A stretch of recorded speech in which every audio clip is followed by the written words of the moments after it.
Dr. Salmon, in the beginning, I explained QEC as being a healing method that works to change limiting beliefs. Can you tell us a bit more about the method and what makes it so effective? You mentioned using the power of the subconscious mind. What role exactly does the subconscious play in this healing process? I didn't know about the subconscious mind or anything like that as a medical doctor or a psychotherapist.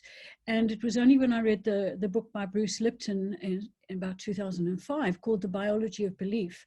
And what he shared in that book, he's a medical doctor too, that was through his stem cell research, he discovered, in fact, that inside ourselves, we are not controlled by our genes. Whereas I'd been taught as a doctor, almost everything was genetically inherited. And if you picked up, bipolar disorder or depression, tough luck, it's in the genes and there's not much you can do about it. So the significance of his research was that a whole field of medicine developed from that called epigenetics. Epi meaning everything that is outside of us that's creating changes within us. And that includes our mental health, our emotional health, and our physical health.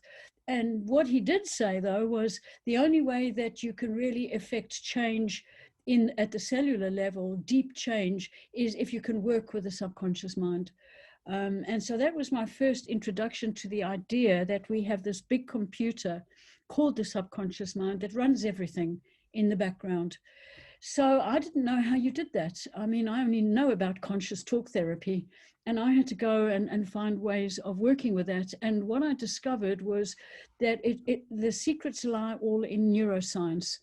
Working with the subconscious mind is actually working with changing the way our brain is wired. And if we can do that, if we can change the hard wiring of the brain, things that we previously couldn't change, like trauma patterns, we can do now, as long as we're changing them using the power of the subconscious mind. So I can't say any more than that would explain it, other than that's where our power lies.